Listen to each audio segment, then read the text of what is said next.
Well, greetings and salutations, everybody. Welcome to the best damn movie-related show on the planet Earth, the John Campea Show, coming from right here on my YouTube channel. I am, of course, your host, John Campea, and it is an awesome honor and privilege, as it is every day, to have you, our international friends, gather around as we talk about our favorite things in the world, movies, movie news, TV, streaming, all sorts of good stuff. And it is Thursday, ladies and gentlemen. Unlike a lot of Thursdays, though, I am flying solo today. You know, obviously, Rob is never on Thursdays, but normally Aaron Cummings is in here on Thursdays. And we just realized last night as I was putting the show notes together, there weren't a lot of topics to talk about. So I decided I didn't want Aaron to waste an hour-long drive to come in here. So don't worry, Aaron and Joey Bishop will be back again next Thursday. You just hold on tight. They will be back. And it's just going to be you and me, intimate little gathering here, fireplace, a bottle of champagne, and away we go with the romance of movies. Anyway, we're going to be talking about a number of things here today, guys, and I am glad that you're joining us here. Listen, I'm going to let you in on a little something about tomorrow's show. So just a little bit of a insight, because I'd like your guys' help with this, with one of the topics that I want to talk about tomorrow. You know, a couple of people have written into me, and we've talked about a little bit over the last couple of years, is the notion of, you know, how expensive, like how many streaming services there are and how expensive it is getting to get these streaming services, and how these streaming services are like the shows on streaming services are spread all across like so many of these things. And I thought tomorrow we would do a little bit of a deep dive. So I was wondering if you guys could email me, if you have a thought, email me at john@thejohncampeashow.com and put streaming in the subject matter, I guess, and tell me, you know, what your experience has been. Are you feeling the crunch? Are you feeling like things are getting a little bit too expensive? You know, I just started putting together some notes on this yesterday, just looking at the different things. And if you want to watch all the different shows that are out there, you know, how much it's actually adding up to be, and how much it's going to become later in the future. Like Disney Plus just announced the price increase, you know, more are coming, all that kind of stuff. So if you guys have some definitive thoughts about that, email them into me, and I'll see if I can incorporate some of your thoughts into that topic that we're going to talk about tomorrow. Today, though, is game day. It's game day, ladies and gentlemen. Now, I know for some of you, the final episode of WandaVision is coming out tomorrow. I know that's the case for many of you. WandaVision is coming out tomorrow, and that's fine. I get that. But for some people like myself, WandaVision is actually coming out tonight. So tonight at midnight, where I live, and I know it's going to be that for many people as well, we're going to get our WandaVision finale tonight. And so, of course, a little bit later today, we are, of course, going to be doing, as we've been doing for the last couple of weeks, we are going to be doing our pregame show, our WandaVision pregame show. That is going to be a little bit later this afternoon at 2:30 p.m. Once again, our WandaVision pregame show is going to be at 2:30 p.m. I hope you guys come and join us. We'll talk about all of our theories and everything for the final episode of WandaVision tonight. I do hope you guys will come along and join us for that. But with tonight being the finale, you guys remember yesterday we talked about like these 10 burning questions that we have leading into the final episode. These 10 burning questions that we've got to have answered. And so tonight we're going to get a bunch of those answers, but it turns out that a number of these answers may not be what it was we were hoping they would be.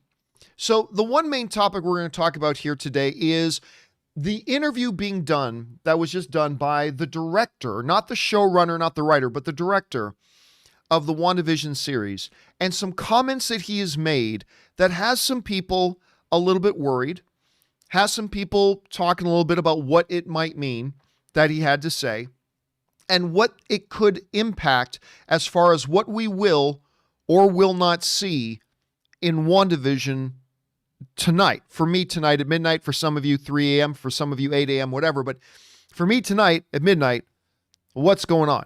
Now, of course, WandaVision has been successful on a level that I don't think anybody, not Kevin Feige, not Elizabeth Olsen, not Paul Bettany, not Bob Iger, not Bob Chapek, nobody. I don't think anybody at Disney has anticipated the kind of success that WandaVision has had. It started off with its first episode of like the 35th biggest show in the world. By episode 5, it was the #1 show in the world. And its audience has only continued to get bigger with each passing episode. Again, that's the benefit of having week-by-week releases instead of dropping a show all at once. But with that growing popularity, with that excitement, with that buzz, with that engagement, with that speculation comes a lot of theorizing. And when you have a lot of theorizing, you can possibly be set up a little bit, maybe for some disappointment. We've seen it happen in several other shows and TV shows or in movies where, it was a good show or a good movie, but it didn't end the way that certain people's theories didn't work out, and therefore people soured on that. They didn't do what I wanted them to do in this show, so I don't like this show. I mean, listen, and listen, I think we're all like that sometimes. Are we not? Is that not true? Have we not all been guilty of that once in a while where, well, this show, that movie did. I thought that Captain P-Pants should have ended up being the Count of Monte Cristo, and it turned out being, Colonel Farts-a-Lot. And then we get upset because our theories didn't end up being what they went with. So I don't know if it's a sense of embarrassment or we're embarrassed that they didn't do what we thought. So they're the stupid ones for not doing it, right? We do that. As fans, we do that. I've done that. You've done that, whatever. So when you get a show like WandaVision that is so outrageously popular and gets fans so engaged and talk about it so much, theories will come. And when theories come, fear leads to anger, anger leads to hate, pain leads to constipation, and that leads to the dark side. You know the Yoda speech. So when the theories come, it can eventually just set us up for disappointment. And we've talked about that the last few weeks, have we not? Have we not? Has it not come up? Have not a bunch of you guys written and saying, hey, John, do you think with all of us getting this excited, do you think some of us are setting ourselves up for disappointment? And of course, the answer to that question is yes. Some of us are setting ourselves up for disappointment. This leads us to an interview that the director of WandaVision, Matt, talking to Entertainment Weekly, he just basically laid out that he is expecting there's going to be disappointment with the finale. There are going to be people who are disappointed with the finale. This is what Matt Shakman, of course, the director of the series, had to say. He said this: I hope that's us, the audience, I hope they feel like the journey was satisfying for them, Shakman said when asked what he hopes viewers take away from the WandaVision finale. I know there are so many theories out there. There will be a lot of people who will no doubt be disappointed by one theory or another. But we're always telling this story about Wanda, dealing with her grief, learning how to accept that loss, and hopefully people will find that the finale is surprising, but also satisfying, and that it feels inevitable because it's the same story they've been watching the whole time. I think there's actually a lot to unpack in there. So I want us to go back and just read this, at least the second part or the last bit of that again. So let's go over this again. Listen exactly to what he's saying. He's saying, I know there are so many theories out there. There will be. He's not saying there could be, there might be. He is saying there will be a lot of people who will no doubt be disappointed by one theory or another. But we're always telling this story about Wanda dealing with grief and learning how to accept that loss. And hopefully people will find that the finale is surprising, but also satisfying. And this is key, guys. Listen to this last line. I believe this is unbelievably important. Listen to this last line. And that it feels inevitable because it's the same story they've been watching the whole time. It's inevitable because it's the same story they've been watching the whole time. I think Matt Shakman has laid out a couple of very, very important things that I think we should look at here for a second. Number one thing that he pointed out, and I'm going to see if I can bring this up here. I'm not sure that I can, but I'm going to try. The number one thing that he broke up. Let's jump into the Campea classroom for a second, shall we? I know everybody hates the Campea classroom, but it is it works out for me sometimes. So let's jump in here for a minute, okay? So in the Campea classroom, let's look at this. So one of the things, the first thing that he said that I thought was interesting was that basically this show has always been about Wanda and her loss. All right? That's the first thing he's kind of pointing out. He's reminding us as the audience that what this show has always been from the beginning is about Wanda and her loss, right? What some of us, and hey, I've allowed myself to buy into this a little bit too. I've allowed myself to get carried away with this a little bit too. But think about this. A lot of people along the way have been imagining this show being about something else. A lot of people have been looking at the show, oh, this is the show to introduce X-Men. Or this is the show that's meant to introduce us to the Fantastic Four. Or this is the show that's meant to introduce us to the wide, ripped, open multiverse, right? And one of the things, and if we've theorized about that, we've talked about this on this show and others and all that kind of stuff. But really, at the end of the day, WandaVision is a tragedy. It's a tragedy about a young woman desperately trying to deal with her grief. And I feel like the director here is saying, he's reminding us that, look, this show has always been about Wanda and her loss. That's always been what this show is about. And on that level, it's been brilliant. The second thing that he says there at the end is that the end of this show is I don't know, what's inevitable. I don't even think I spelled that right. Inevitable. The end of this show is inevitable, is what he says. Like, we go back to that one thing, and he says, you know, I hope people will find the finale surprising, but also satisfying, and that it feels inevitable because it's the same story they've been watching the whole time. So while some people have been looking for the ending to have Wolverine come in, or how often we talked about how amazing it would be if Magneto comes in, the ending's going to be about this big guy showing up. No, Matt says, we hope people will find this ending satisfying because it really is just the true ending. It's the direction this show has been going the whole time. It's the direction this show has been going the whole time.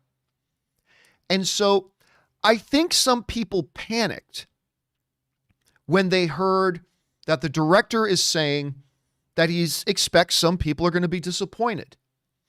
Now, I want to point something out. He does say here, yes, there will be a lot of people, right around the middle of the paragraph there will be a lot of people who will no doubt be disappointed by one theory or another. I want to mention something here. That while he is saying, yes, there are going to be people disappointed with the WandaVision finale, and cause, he says, is because of your theories. I want to point something out. He didn't say nobody's theories are right. He's not saying every single theory that's been thrown out there isn't the case. He is just pointing out the obvious, that there are a million theories out there, and a lot of them are contradictory to each other, right? A lot of the theories out there are contradictory to each other. Clearly, not all the theories are going to turn out to be right, maybe even not a vast majority of them. But he's not saying none of the theories that have been talked about, none of the theories that have been speculated on will come to pass. A lot of people theorized that Monica Rambeau would get her powers in this show. I didn't. I thought they would wait till Captain Marvel 2 to give Monica Rambeau her Spectrum or Photon or Captain Marvel powers, whichever name you want to use for her. I thought they would wait for Captain Marvel 2 to give her those powers. But a lot of you guys theorized that they were going to give Monica her powers in this show. And your theory turned out to be correct. A lot of you guys thought Agnes was Agatha Harkness. I didn't, because I thought they were making it too obvious. I thought she just seemed scared of Wanda, and the brooch, the witch costume, the name Agnes, Agatha Harkness, too on the nose is not her. But guess what? You guys were right. You were right. So it's not that the director is saying that none of these theories, none of these speculations, that none of this stuff is true or real. He wasn't saying that. He's simply saying that I think there are going to be people who are disappointed. And this is the key. And this is the key. Because we talked about this the other day, right? Like me, I've been trying to downplay most of the theories. Like Evan Peters is Quicksilver from the Fox X-Men universe. And I've been saying, no, I really don't think he is. By the way, he still could be. I'm not saying he's definitely not. Evan Peters could be the Fox X-Men universe Quicksilver. It could be. I just, from the beginning, I've said I really don't think he is. I really don't think he is. I don't think Vision's real. I mean, there's a lot of theories I have. And because I have a lot of theories, a lot of them aren't going to turn out to be true. The one theory that I have had that I have said I will be a little disappointed if they don't give it to us is the idea of I don't want WandaVision, because it's been so fresh and so unique and so different and so unexpected from everything else all the other MCU movies have ever been. I would be a little bit disappointed if they give us the same paint by numbers, cookie cutter, stereotypical, yay, the good guys win, happy ending. I feel like this show is set up for a Shakespearean kind of tragedy. I've been saying that from the beginning, right? But if they do go with the cookie cutter, paint by numbers, totally expected, not original, regular superhero happy ending, I know that they'll find a way to do it great. So yeah, well, I'll be a little bit disappointed if they don't take advantage of this and go like full out Shakespearean. It's still going to be great. It's still going to be great, right? I think it's still going to be great. And I think a lot of you guys will be too. But I also think this. I think Matt is underestimating the audience a little bit, because I'll tell you something that you guys, that we all as a fan community did that really impressed me. Yes, he's saying he thinks there's going to be some sour grapes, whatever, because of this. But if you guys go back to that episode where we were expecting this big engineer reveal, remember that? I think, what was it, episode 7? We were expecting this big engineer reveal. We had theories about it. We talked about it on this show. Could it be this guy, this guy, this guy, this guy, this guy, this guy? Could it be all these types of things? Maybe it'll be Reed Richards. A lot of people got excited that maybe John Krasinski was going to walk on screen. We talked about that. And it didn't happen. I mean, it might still happen in the final episode. It may still happen in episode 9. I mean, like it could still happen, but it didn't happen. We didn't have some camera pan up and there's Reed Richards with the silver in the side of his hair, looking very Reed Richards-ish, or not Krasinski being there looking very Reed Richards-ish, and it didn't happen. We didn't see Blue Marvel there. We didn't see Hank McCoy there. It didn't happen. The reality is the show never hyped up the engineer. We did. The show only dropped 2 random lines in 2 episodes.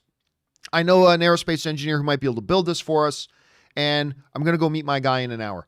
Those are the only lines of it, and we're the ones who hyped it up. By the way, Bryce Evans sends in a super chat badge in the live chat. Thank you, Bryce. I appreciate that, man.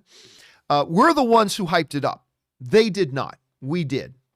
But if you had told me, follow me here. If you had told me the day before episode 7 dropped that, hey, Campea, I've seen episode 7, and just so you know, there is no big engineer reveal. There's none. How do you think the audience is going to react? I'll be honest with you. I would have thought the audience would revolt. I would have thought we've seen, I mean, we saw some moaning and complaining online. Sure, that's normal. But I would have thought if you told me before episode 7 aired, and you told me, as a matter of fact, Campea, all this hyping going on, all this talk, all these theories about who the engineer is, there's going to be no big engineer reveal. How do you think the online fan base is going to react? I think you and I both would have thought there's going to be a complete meltdown. But guess what? There wasn't. There wasn't. The fan community actually was like, we thought there was going to be some big reveal. Okay, there wasn't. All right. I'm surprised, a little disappointed, but all right. let's get back into the show. I was so impressed. If it's okay for us to be proud of ourselves for a moment, let us be proud of ourselves for a moment. I was so impressed because I think the fan community online has learned and grown a lot, and I include myself in the fan community, you in the fan community, has grown a lot over just the last year or two. Because I think if this had happened like a year or two ago, we are so entitled, we feel so entitled that when they didn't have any engineer reveal, I think collectively we would have lost our minds online. But what happened? The fan community went, oh, okay, so there was no engineer reveal. Okay, well, the show's awesome. Let's keep going, right? So maybe, just maybe, Matt here, and by the way, Chris Douglas sends in a super chat badge in the live chat. Thank you, Chris. Maybe Matt is underestimating the WandaVision audience. Maybe he's underestimating that we as an audience have, the audience in general has come a long way, even just in the last couple of years, that when we don't get what we were anticipating, we've learned to be okay with that. And maybe we are. Now, look, I'm sure there are going to be some people who, if it turns out that Evan Peters isn't the Quicksilver from the X-Men films, will probably have some kind of little meltdown. I'm sure there will be some. I'm sure that if Magneto doesn't show up at the end, some people, a small segment, will have a little bit of a meltdown. I'm sure if this episode 9 ends with a stereotypical happy ending, some boobs are going to have maybe a little bit of a meltdown. Maybe a little bit of a meltdown. I'm sure that if they don't have this big thing where the multiverse opens up in the sky over Westview, showing the old Fantastic Four movies and the old X-Men movies and the old Punky Brewster show and Hannibal from the A-Team and, I don't know, Michael Knight and the Knight Rider and Airwolf flying in. I'm sure if that doesn't happen, there are going to be some people that have a little bit of a meltdown. But I actually kind of think we'll be okay. I think as long as they do a good ending to this show, as long as they give us a strong finale like they've given us 8 strong episodes so far, I really think for the most part, the audience is going to be okay. We may grumble a little bit and go, well, what was the point of Evan Peters? What was the point of her mentioning Ralph all the time? What was the point of having that book down in her basement? What's the point of showing the rabbit? I mean, yeah, we'll probably have a little bit of that, but I think at the end of the day, we've probably grown enough as a genre fan community going, you know what? It's okay. It's okay. As long as the episode is good and lives up to the quality of standards that they've had. And as long as they do that, I honestly think the majority of us, we're going to be okay. You and me are going to be okay. You know, if it turns out Quicksilver isn't the Quicksilver from the X-Men universe, I think you and I can put our hands on each other's shoulders, look each other in the eye, and say, it's all right. It's all right. Like Robin Williams saying to Matt Damon at the end of Good Will Hunting, it's not your fault. It's not your fault. We'll be okay. We'll be okay. But yeah, again, I want to read the thing one more time so we get what it is he is saying and what it is he is not. Yes, he's saying people are going to be disappointed, but hear him out again. I hope that they feel like this journey was satisfying for them. Shakman said when asked what keeps, the WandaVision finale, I know there are so many theories out there, and obviously they can't all be right. I know there are so many theories out there. There will be a lot of people who will no doubt be disappointed by one theory or another, but we're always telling this story about Wanda dealing with her grief and learning how to accept that loss. And hopefully people will find that the finale is surprising, but also satisfying, and that it feels inevitable because it's the same story they've been watching the whole time. I think while, yes, hearing the director of WandaVision coming out the day before the finale of WandaVision and saying, I think people are going to be disappointed, that's a little disconcerting, right? That's a little bit, that doesn't feel right. That doesn't feel good. I feel like he's warning us that this thing sucks, right? I get it. But really, when you listen to what he was saying, everything he says makes sense. There will be some people disappointed because their theories don't turn out to be true. But he didn't say all the theories won't turn out. And he said, we think we've given a satisfying ending. And I think if they give us that, satisfying ending, I think we'll all be okay with it. We may raise our eyebrows, we may grumble a little, but at the end of the day, if they give us that satisfying ending, I think we'll all be okay with it. Now that, of course, will then open us up to our pregame show a little bit later this afternoon at 2:30 p.m. Pacific Standard Time. I hope you guys come and we'll talk about those theories. Which ones do we now feel are thrown out the window? Which ones do we now feel are going to come to pass? What do we think is going to happen in the final episode of WandaVision? These are all big things, and we'll talk about those things during the pregame. And then, of course, tomorrow, don't forget to join us for our final spoiler review of the final episode of WandaVision. That'll be tomorrow, of course. All right, guys. What do you guys think about all that? Jump down into the comments section below and let us know your thoughts. All right, guys.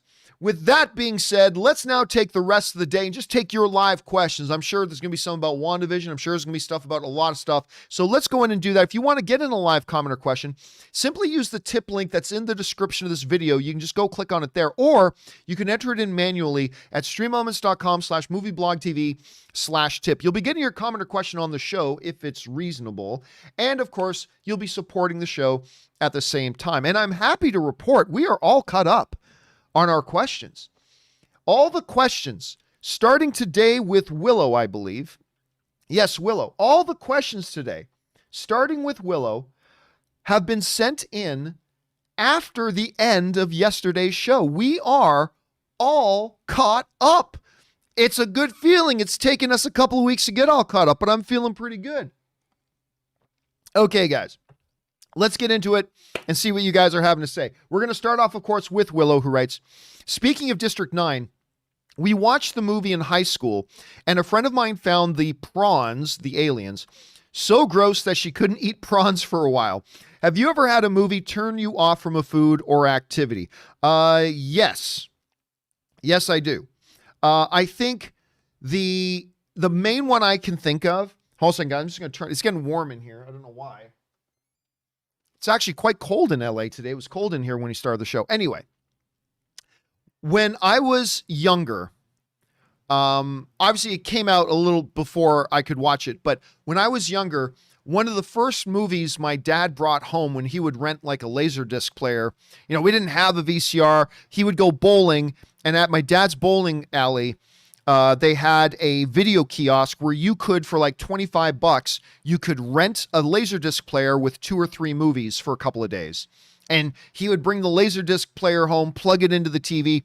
And for whatever reason, my dad thought it was a good idea. To bring home Jaws. So, okay. Now you got to understand, me and my family, we go camping every weekend. Right? We had a campground we'd love to go to. Dino sends in a super chat badge, by the way. Thank you, Dino. We had this campground near Ontario, around Niagara Falls, Hamilton, Ontario, called Bing Park, and we used to go there, and that we go swimming and all that kind of stuff. So we used to do that every weekend. But when they brought home Jaws, and I watched Jaws, it was the first time I think I ever told my mom I needed her to come and sit in the bedroom while I went to bed, because I was terrified, and I didn't swim again for almost a year. I wouldn't go into the water for almost a year, unless it was a pool. I would go into a pool, but unless it was a pool, I wouldn't go into the water for like a year. I was traumatized. I still think I'm a little bit bitter at my dad.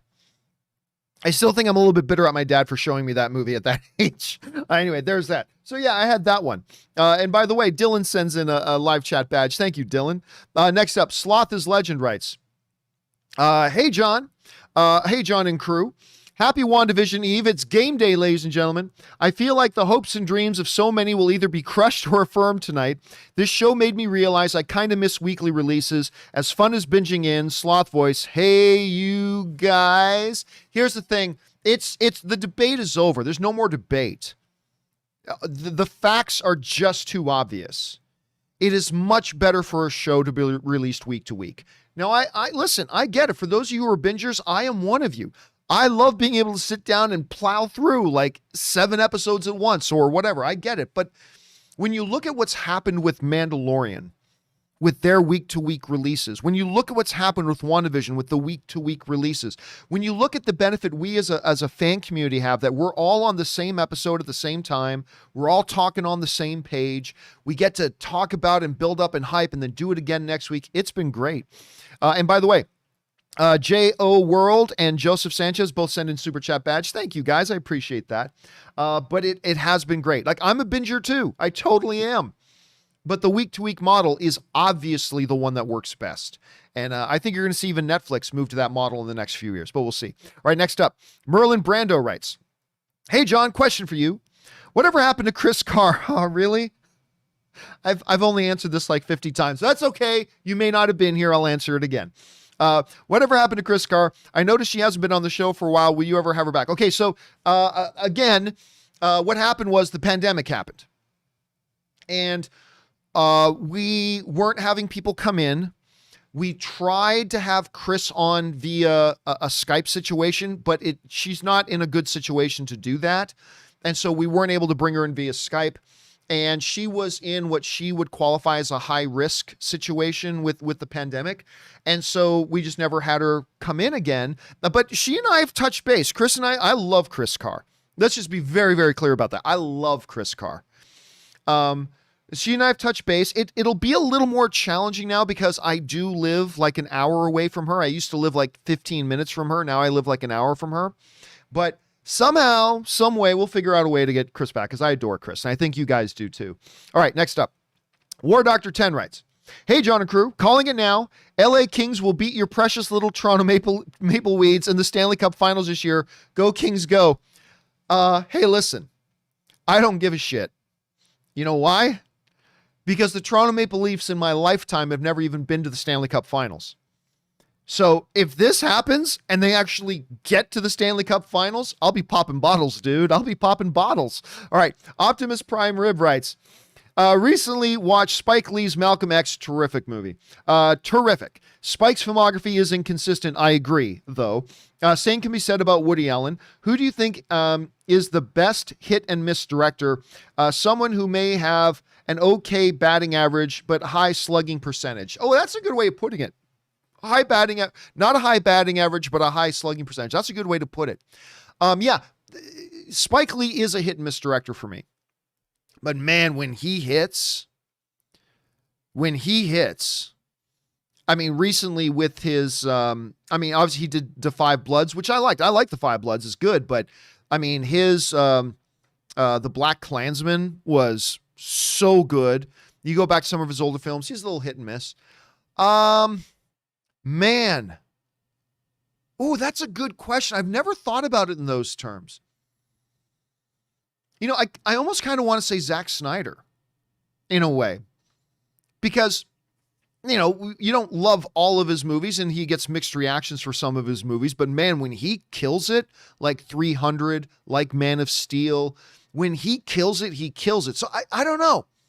I'm not saying Zack Snyder's as good of a director as Spike Lee or Woody Allen. I'm just saying that, you know, a guy who gets mixed reaction, not all of his movies are great, but man, when he hits his stride and he's on his A game for a particular movie, he can really knock it out of the park. So I don't know. It's a good thought that I'll think about that.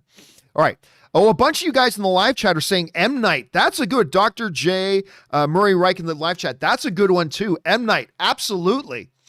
Because when he's not on his absolute A game, he's terrible. But when he's on his game, he can crush it.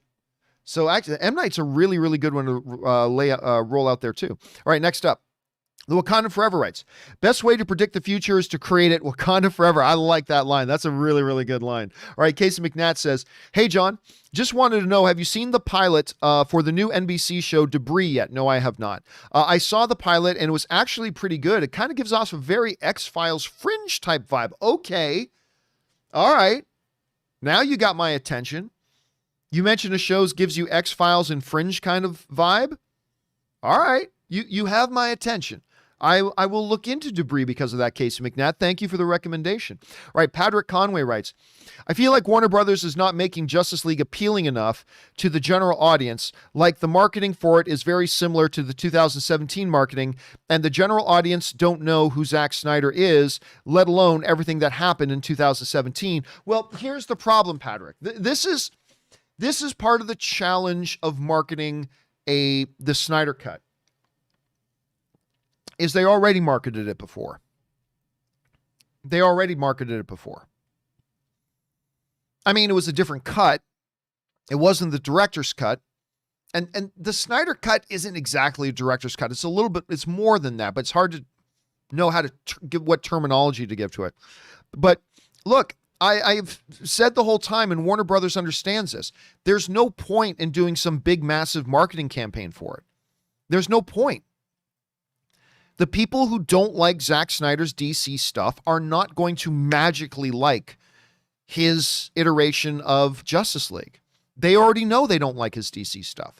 And those that do like his DC stuff, you don't need to market very much. They're all very, very aware about what the Justice League is doing. But I've been saying for a long time, like people who think there's going to be some magic happens are delusional. Like you're not suddenly going to get millions and millions of people who have hated Zack Snyder's other DC stuff are magically now going to like his sensibilities. It's just not going to happen. Nor are people like myself who do like his DC sensibilities, are we magically going to change our minds and suddenly not like what he has to do in the DC cinematic universe. So there's really nothing for the Warner Brothers marketing department to do except let the people who have been looking forward to it know that it's coming. And that's all they need to do. That's really all. There's no point in doing anything else other than that. And I think they're doing that part pretty well. And now all that's left to do is to see how it actually turns out. And we'll see. All right, next up. BK Dan writes, Hey, John. I don't know if this is on your radar, but have you seen or heard of the history of swear words? Dude, we did several big segments about that show. The history of swear words with Nicolas Cage. Immediately thought of you and your filth. Just kidding. Anyways, bring on the filthy. Oh, I'm very aware of it. I don't, has it started airing yet? By the way, I've been disconnected. So you guys in the live chat, have they started? Has the history of swear words begun streaming on Netflix? Because the last time I checked, it had not yet. It had not. But okay, so you guys are saying, yes, it has started. All right, I got to go and watch it then because we talked about it when they dropped the first trailer, and I was very intrigued. Thank you to Talia and Greg and Daniel and Dominic and the great Bonnie and everybody else for firing in, answering that. I do have to go and watch it because I saw the trailer for it, fell in love with the concept. It fell off my radar after that, but I do got to go watch that because it seems like a brilliant combination. Nick Cage doing a show about swear words. I love it. All right. And by the way, Chew to Deal Dundee sends in a super chat badge in the live chat. Thank you so much, man. I really appreciate that, dude. All right. James Welsh writes, one of two. Problem I have with making characters like Superman and Bond black or ethnic. In theory, I don't mind them changing their skin color. But what I would mind is if they brought race into it. If Superman or Bond suffered from racism in the movies, or they make their skin color a big part of them, I would mind. It's not me being racist myself. I just feel that if you bring up race with their characters, then you are fundamentally changing what these characters are. They're not Black Panther, where race is a big part. I see where you're coming from, James. I see where you're coming from with that. I do. And yeah, because one of my big arguments has always been that, yeah, go ahead and I personally, if I was making a Superman movie, I'd probably keep him white just because that's the traditional thing. But I have want to make a black Superman? Go for it. The color of his skin does not matter. So if color of the skin doesn't matter and you want to try him Asian or you want to try him black or whatever, that's fine. Superman's an alien entity. He's an alien organism. He's not white, black, Asian, or anything anyway. Because the color of his skin doesn't change anything about Superman. Now, what you bring up is an interesting point. If they suddenly make his race, whether it's white, black, Asian, whatever, if they make his race an issue, now you are fundamentally changing it. I would say the one exception I would have to that, is this. in a lot of, not all of them, but in many iterations of Superman, we see he had a rough time as a kid. He would get bullied, he would get picked on, or whatever as a kid, right? Like we even saw that in Man of Steel, where he had to hold back his powers when other kids were picking on him and stuff like that until Jonathan Kent shows up, right? And I always thought to myself, why would they be picking on this kid? He comes from a pillar family in the community, in the Kents. He's a good-looking, white, smart, athletic kid. Why would these guys be picking on him? That never made sense to me. But if you wanted to say that Kal-El came to Earth and his skin pigmentation happened to look like a black American as opposed to a white American, you could say that the reason for him getting picked on a little bit, in a farming community in Kansas, not that a farming community in Kansas is any more racist than anywhere else in the world, but if you wanted to say that, the root of him getting picked on a bit when he was younger was because he was different, was because he was obviously adopted, was because of the ethnicity difference, that could work there, because in many iterations of Superman, he was picked on when he was younger. This gives us a reason for why he was picked on. But other than that, yeah, I think I get where you're coming from, and I think you're right. And I don't think they would make it a big issue. I really don't, but we'll have to see. And by the way, we don't even know that they're going to be making a black Superman. We don't even know if they are, so we might just be debating this for no reason whatsoever. All right, anyway, well stated. You put your point very well, James. All right, next up. Liz Olson's Lost Love writes, Wanda watched the series as a child without commercials. That's right, because they had them on DVD. I guess those we've seen are like a virus. A hero or a foe is embedding into the broadcast subliminal messages by Agatha, Strange, the Rabbit, and if the Fly may be the silent actor. Hugs, friends. Maybe, or it could have been that the commercials were just for us. Like, correct me if I'm wrong. But I don't think at any point Darcy or Jimmy or anybody watching the WandaVision broadcast ever saw the commercials. Am I wrong? I mean, maybe I'm wrong. Like maybe there is a point where they specifically point out, oh yeah, this commercial came on. But to the best of my recollection, I don't think at any point, oh, wait a second. Caden is saying they show the commercials in episode 4. Darcy did see a commercial. Well, then there you go. Yeah, see, I don't remember that. I don't remember them actually seeing a commercial, but I take your guys' word for it. You guys are saying she did see the commercial. Okay, so there goes that. So what's up with the commercials? My theory about the commercials got shot down, because my theory for the commercials was that the man and woman in the commercials were actually Wanda's parents who died in the explosion. But then we met her parents and they weren't the same people. So there went my theory. So I don't know what they're going to say. They may not even bring up the commercials at all. Or maybe they'll end up being very important. We will find out soon enough. Tonight, ladies and gentlemen, we are 11 hours, 15 minutes. T-minus 11 hours and 15 minutes from the WandaVision finale, ladies and gentlemen. And by the way, Stefan sends in a super chat badge in the live chat. Thank you, Stefan. All right, next up. Alex Von Gollum writes, hey, John and Aaron. Aaron's obviously not here today, unfortunately. Vision said he's never experienced loss. It won't happen, but it would be interesting if Wanda dies in the finale. Sorry, Wanda. Somehow Hex Vision survives, and another show sees how Viz now copes with his grief. Thoughts? Well, no, that would be going to what they would call going to the well one too many times.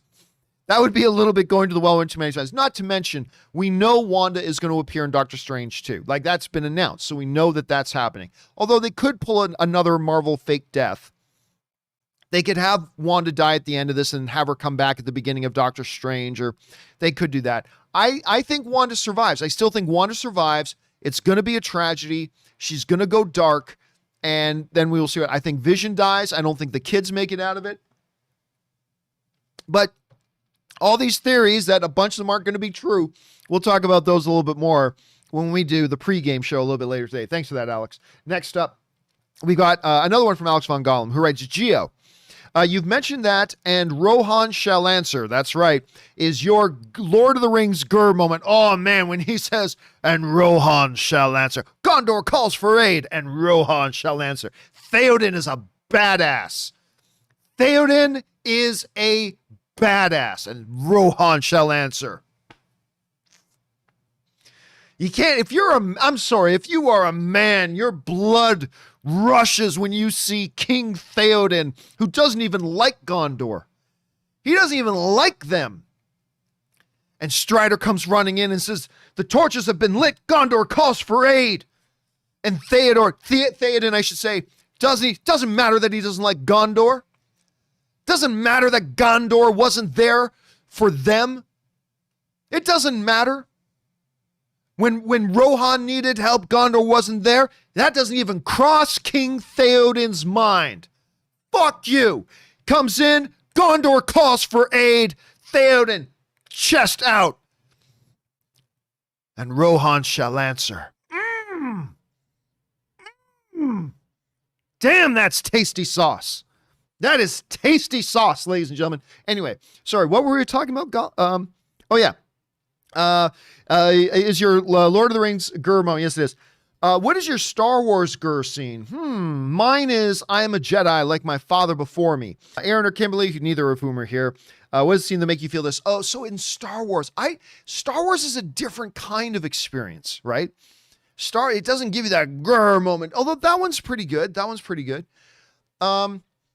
Gosh, what would be a really good one for me? I'm not sure. Although one that kind of comes to mind for all the wrong reasons is the beginning of Return of the Jedi. When Vader shows up on the under construction Death Star and he's talking to the dude in charge. And he says, the Emperor is most displeased with your lack of progress. And he's like, yes, the impossible. We're already working like 24 hours a day, dude. Like we're going as fast as I can. And then Vader... This is like I am the biggest badass in the universe. Vader turns to him. Perhaps you'd like to explain that to him when he arrives. It's like, oh shit. And the look on the guy's face, the Emperor coming here. It's so good. I really like that. All right. Anyway, next up, Jonathan Vigola writes, so after getting HBO Max to see Wonder Woman and the Snyder Cut, I finally got to watching Doom Patrol. Excellent. After your near constant praise of the series, and this show is bonkers, but in a good way. Still waiting on the I flex the wrong muscle line to show up. Guys, seriously, if I cannot get, it's hard for me to even describe Doom Patrol. It's rooted in an incredible story with really resonant characters. These bonkers, crazy characters, but you connect with them on a human level like few other shows. It's so good. That show is so bonkers and yet so grounded at the same time. It's hard to explain unless you watch it, but I'm glad you got onto that one, Jonathan. I'm glad you got onto it. All right, next up. Power is Power writes, I'm really hoping they keep Agatha. Second favorite witch behind Rowena. From Supernatural. I love Rowena.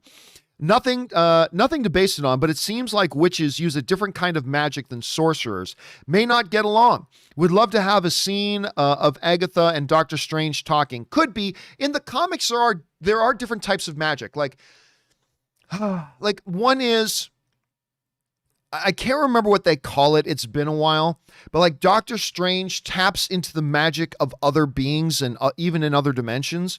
Whereas the type of magic that Agatha uses, like draws it from the universe itself. It's weird. I don't even fully understand how they differentiate it, but that's the comics. That doesn't mean how they're going to do it in the movie. So maybe they are going to say there's a bit of a difference. Maybe they're not going to say there's a difference. All right, next up. Russell Amador writes, hey, John, seems like Cherry and Chaos, not getting great reviews, aren't off to good starts as both are listed under 40% on the Rotten Tomatoes. Will you be tuning into either? I'll be watching both. Actually, I'm going to be watching Cherry tomorrow. Tomorrow I'm going to be watching Cherry. Will you be turning into either one? This seems far too familiar, as Robert Downey Jr. didn't fare well in non-MCU roles during his MCU tenure. Well, I mean, there's a difference. Look, the Robert Downey Jr. situation and the Tom Holland situation are different in several important ways. The most important way is this, is that not only because, an actor cannot make a bad movie good. All right. An actor cannot take a bad movie and make a bad movie a good movie. The actor doesn't write the lines. The actor doesn't create the environment. The actor doesn't create the story. The actor can only step in and give the best performance they can with the character they're handed, right? So you don't blame, like if Cherry isn't any good and if Chaos Walking isn't any good, unless they give bad performances, you can't blame that on the actor. All they can do is take the character they're handed and breathe as much life into that character as they can. With Robert Downey Jr., the difference is not only did he turn out some questionable movies, but people didn't care about the movies. That was the hard part. He put out, what was it called? The Judge? Is that what what it's called, where he plays a lawyer and his dad is this really important judge, and I think it was called The Judge. The Judge, which actually wasn't bad. That movie wasn't bad, but nobody watched it. And it kind of tanked at the box office. And then, I'm just for giggles here. I'm going to go over to, hold a second. What was the name of it? Dr. Dolittle box office. I believe Dr. Dolittle also kind of crapped it at the box office. Let me just see if I can get up the number here. So Dr. Dolittle, at the box office, where Robert Downey Jr. is kind of accustomed to his movies making $250 million opening weekend, Dr. Dolittle made $250 million worldwide total. On a $175 million budget, which means that movie flopped. That movie lost a lot of money, man. That movie lost a lot of money.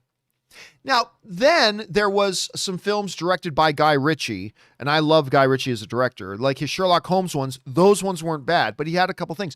The thing about Cherry and Chaos Walking is we don't have box office numbers to measure. See, what the Robert Downey Jr. situation told us, and maybe this is unfair, but what the box office totals of things like Doolittle and The Judge and things like that, what that basically told us was the audience wasn't really all that excited about Robert Downey Jr.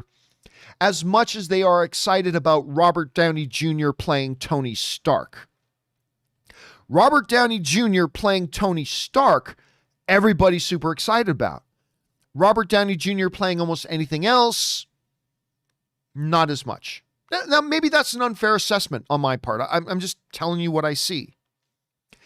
With Tom Holland, we really don't know for sure. All we know is that it looks like a lot of people don't like these movies, but that doesn't mean people wouldn't have rushed out to the theaters to see them because it's Tom Holland. We just don't know. So because of that, it's a little bit of a different situation. It would be interesting to see, though. It would be interesting to see if we were under normal circumstances. All right. Next up, Jalen Pryor writes, "Hey, John, okay. You and Ann are trapped in a hex for weeks, and you need to pick 5 to 6 skits. I don't do top 5 or 6, just so you know.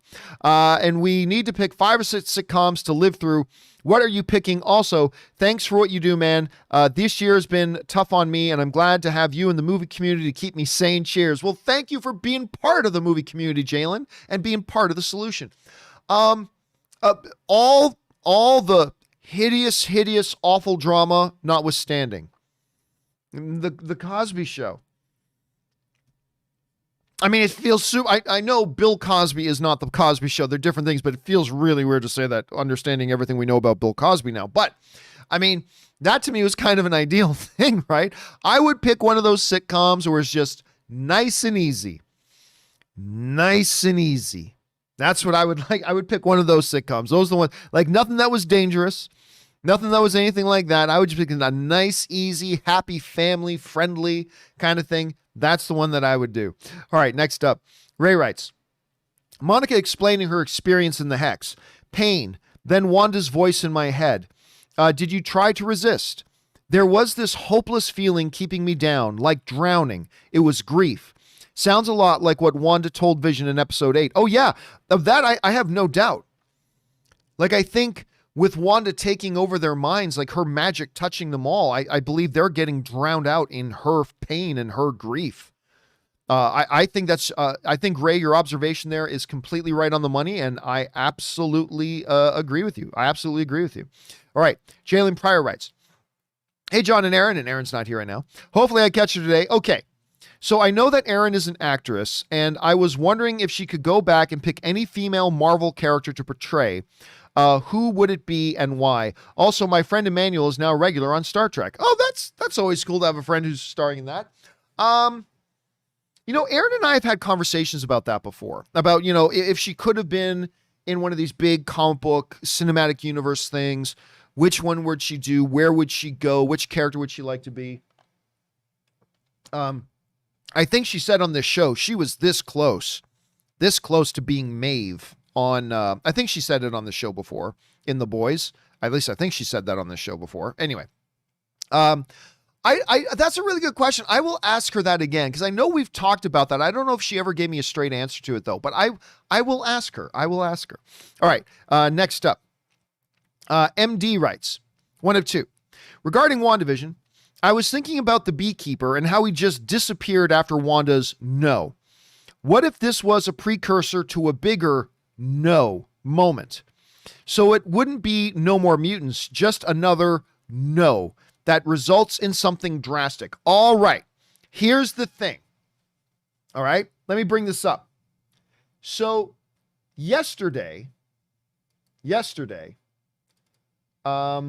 we mentioned that, let me see if I can get the icons here that I want. Give me 1 second here. There we go. We mentioned, we went down 10 questions, right? 10 questions I felt we still needed to answer in the finale there, right? And one of the questions that I brought up that I knew a lot of people would think is not a big deal, but I said, the answer to this could be important. I said, one of the questions we got to ask is, what happened to Agent Franklin, AKA the beekeeper? Now, one answer means it's inconsequential, but the other answer could drastically affect how we look at the entire story. Because after Agent Franklin went into the Hex and Wanda and Vision caught him, Wanda just goes, no. And that was it. We never saw him again. Some people thought he might have been the ice cream man, but a quick side-by-side, you could tell he wasn't the ice cream man. So we never saw him again. So what the hell happened to him? Now, if the likely scenario happened that he then just got assimilated into Westview just like everybody else, well, then that's fine. That's fine. Inconsequential. No big deal. And by the way, Chris Hunt sends in a super chat badge. Thank you, Chris Hunt. I appreciate that, man.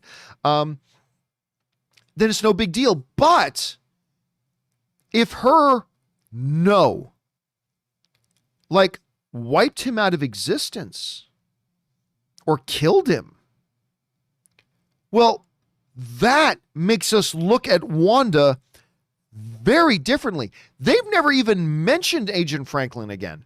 They've never even mentioned him again. So, I mean, that could be incredibly important. If he was just assimilated into the town, no big deal. But if not, it could be something that's incredibly important. And we will see. All right, MD number 2 of 2. In that beekeeper scene, time rewound a little. So what if, for example, Vision dies and she does her no and time jumps back? They revive the scene, but Vision dies again. This happens in a loop until she finally concedes that she has to let him go. Well, I mean, she doesn't have the Eye of Agamotto. I mean, she doesn't have the Time Stone. And I think what she was able to do hex-wise didn't affect time outside of the hex, that sort of thing. Maybe, it's possible, that could happen. That could. I mean, right now, all theories are on the table. A lot of them are going to get shot down tonight, but all theories are on the table, and MDU might be onto something. Maybe they do go that direction. All right. Kamada writes, 1 of 4. Hey, John or Rob. Greetings from Port Hope, Ontario. I like Port Hope. I used to stop there every once in a while. Anyway, big fan of the show.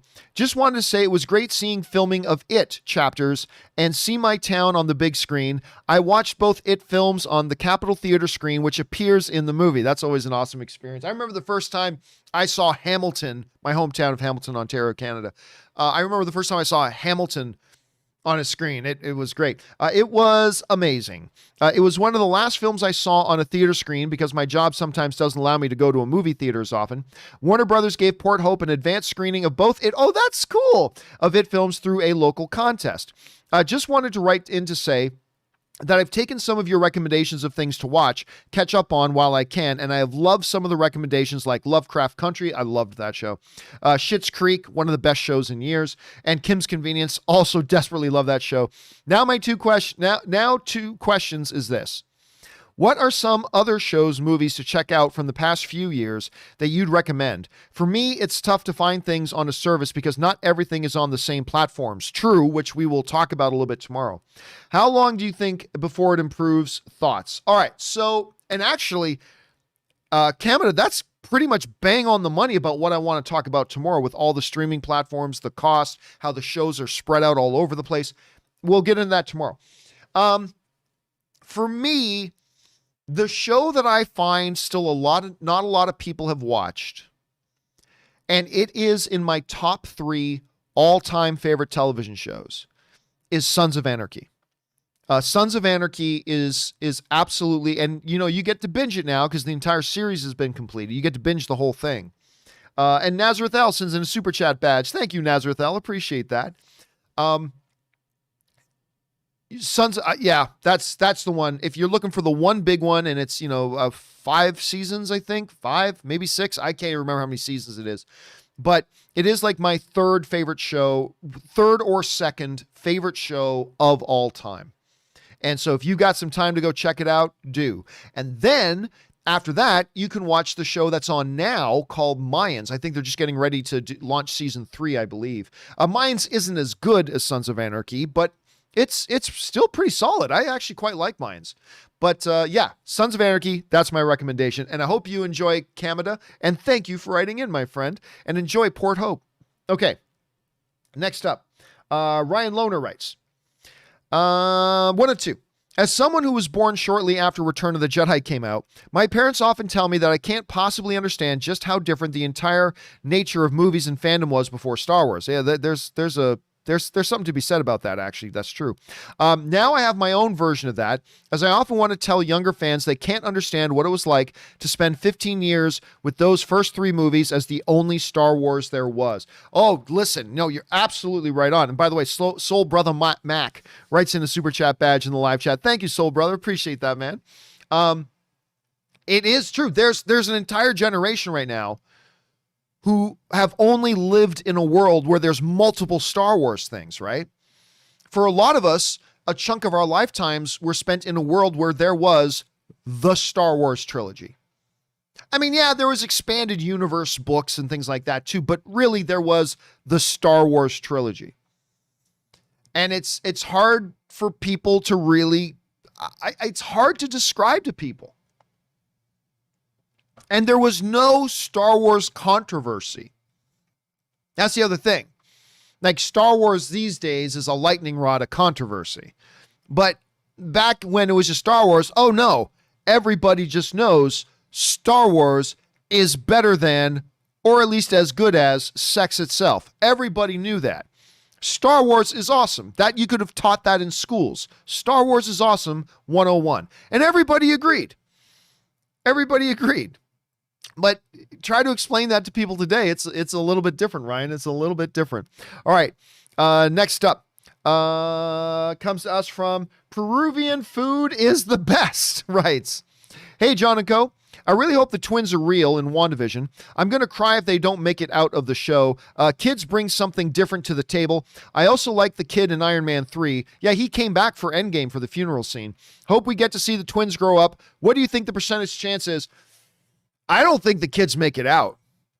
And don't be too torn up about it. I don't think they're real in the first place. The kids aren't real in the first place. Those kids you see are literally, 72 hours old, 4 days old. They're not real. At least I don't think they are. That might be one of the theories that gets shot down tonight. I will put their chances at getting out of this alive at 20%, which is higher than I would have said maybe a week or two ago. But I will set the possibility of the twins getting out of this alive at 20%. 20%. So not impossible, but I'll set it at 20%. All right, next up. NGF Mike writes, 1 of 3. Hey, John, big fan and former Samco member. Good to have you, dude. I still rock my Samco shirt, actually. I still have it. Samco is, of course, Sons of AMC Online Originals. That's Samco. Back in the AMC days, I don't know if I still have it. Hold a second. Let me see if I can find it. AMC Sons of Anarchy. Let me see if I can find this. I'm not sure if I can. For those of you who may have never seen the badge, let me try it one more time. AMC, how about if it's Sons of AMC? Oh, I did find it. Look at this. I did find it. I used to love this badge. So basically, one of our fans knew that I love Sons of Anarchy, right? One of our fans knew, this is back when I was running AMC, the AMC days, and they knew I love Sons of Anarchy, and one of our fans was this great artist, and they put this badge together. They put this patch together.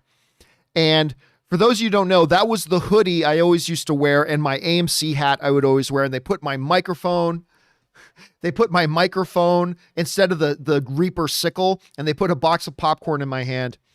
And that was our patch. And we kind of went by Sons of AMC. That's where we were. And we put the patch on everything. We made badges. We made jackets. We made shirts. We made the whole thing. And we always just rocked them together.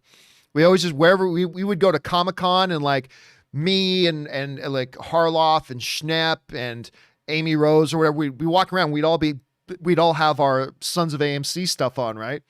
It was just the coolest thing in the world. It just made us feel cool. It made us feel cool.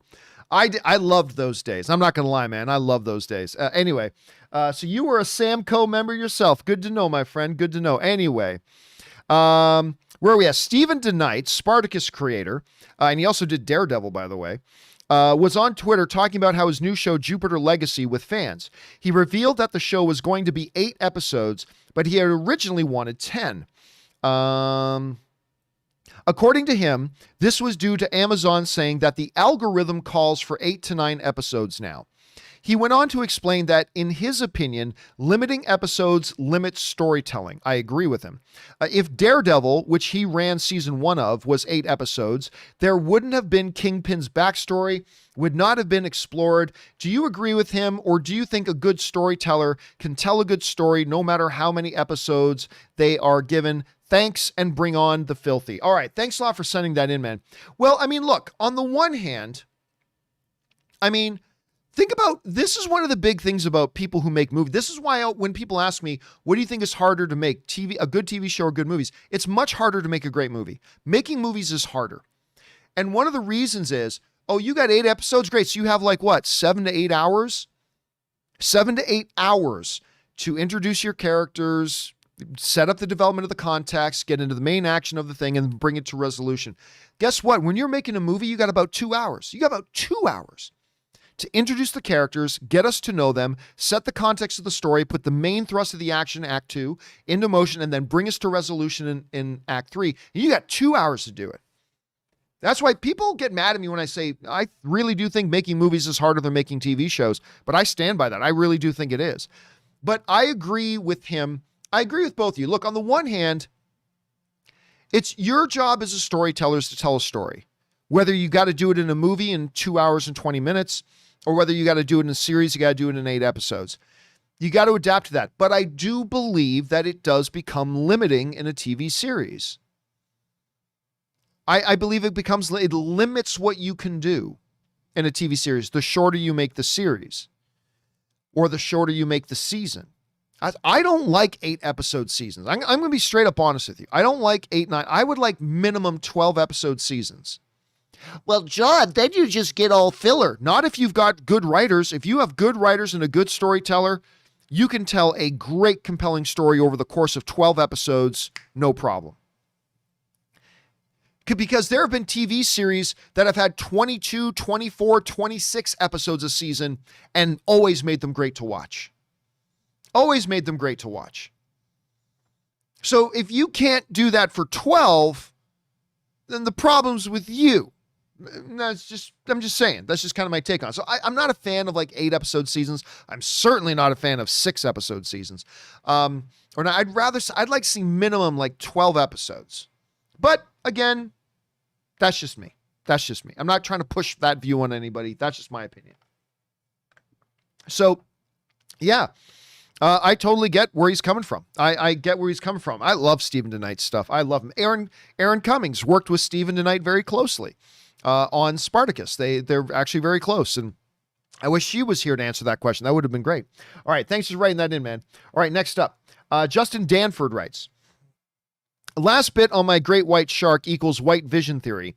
White vision powered by the hex will draw more and more power from the hex when inside of it. I can see that theory. I can, because he's obviously powered by hex magic, so maybe. Causing Wanda to expend more and more of her power to maintain it. I feed upon yo magic. Possibly. By the way, Dragon10 sends in a super chat badge in the live chat. Thank you, Dragon10. Justin then follows up with, she wants to desperately hold on to the thing she is starving for, but can never really have, her family, and doing so will kill her. She has to let go. And when she does and loses everything, no more Wanda, I am the Scarlet Witch, curtain. So where this goes back to is the theory was floated the other day that White Vision is actually the great white shark in the Yo Magic commercial. And that since this White Vision was brought to life by the residual red hex magic that was on the drone, and the whole hex is made up of her chaos hex magic, that inside that hex, he's going to be able to feed on it more and more and more, making him more and more powerful, culminating with the only way to stop him, that Wanda's got to turn it all off. That Wanda has to turn the entire hex thing off. And in doing so, obviously Vision can't exist outside of the hex, so Vision's gone again. She kills Vision again. I don't think the kids can exist outside of the hex, which is why she warned them not to go past that one street. I don't believe the kids can exist past that outside of the hex either. I might be wrong about that. I could be wrong about everything. I mean, who knows? But, and by the way, Extreme Nation sends in a super chat badge. Thank you, Extreme Nation. So that's all there. It's a good theory. I mean, it's one of those theories where I don't know if that's what they're going to do, but it does connect all the dots. I like that theory. What do you guys think about that? The White Vision is actually the great white shark from the thing, and he's feeding on Wanda's magic. And she's going to have to just shut the whole thing down and lose everything again. I mean, that would be powerful. It would be powerful. I don't know if that's what they're going to go with, but it would definitely be powerful, man. Let's keep our eyes on it. All right, next up. Ray Solo, not Skywalker, writes, the ultimate announcement to piss off fanboys of multiple franchises. A new Star Wars trilogy coming, directed by Zack Snyder, written and produced by Rian Johnson, and starring Brie Larson as the lead, a gay Jedi whose love interest is played by Jodie Whittaker. Yeah, you want to trigger a bunch of insecure people? That'll do it. That'll definitely do it. That covers it. If your whole purpose is to trigger a bunch of people, that will absolutely do it. No doubt about it. All right, next up, Eugene Reviews writes, greetings from Houston, John. Big fan since the Collider days. Thank you so much, Eugene. Speaking for hours upon hours must take a toll on you. You guys don't see it, but it absolutely does. It absolutely does. Do you have any speech exercises that help? I myself am attempting my hand at YouTube and slur my words often. Thank you and bring on the filthy. Well, I never actually do, because I literally find on many days I'm doing 5, 6, 7 hours of talking. Sometimes nonstop. Like today, when I don't even have a guest on, I have no way that I can take a break for 30 seconds while somebody else speaks. I don't have any kind of a break today. And then a little bit later today, we have our pregame show. So it's going to have to muscle through this one. But no, there's no specific voice exercises I do. It's just that I'm doing it so often that it kind of makes up for the voice exercises in a way. And I've just kind of become accustomed to it. With you slurring your words though, I would say this: the number one piece of advice that I always give anybody who asks me for advice on how to do YouTube videos or podcasting or blogging or whatever, the number one piece of advice I always give people is this: once you write a blog post, read it 20 times. Once you're done a podcast, listen to it a couple times. Once you're done a YouTube video, sit down and watch your own YouTube video a couple of times. It's not to be narcissistic. It's just that the only way you're going to be able to key in, identify, and recognize patterns in yourself is if you sit down and watch it from an audience's point of view. And I would always tell people who worked for me at AMC or Collider, I would always tell them the same thing. Go home, watch the video you were just in. I don't like watching myself. I know, I get it. Some people aren't, but you have to. Because it will help you identify, maybe you already know certain things that you're weak at, but it'll maybe help you identify the patterns surrounding your weaknesses. Now, listen, I'll tell you right now, if you go back to my earliest movie blog days when I used to do the movie blog audio edition podcast, the world's first movie related podcast, I still do it today a little bit, but not nearly as much. I had the worst lip smacking. And I still do a little bit to a degree, but it's nowhere near as bad as it used to be. Like I would always notice when I'd go back and listen to my podcast, or even in the earlier AMC days, every single pause would be followed by,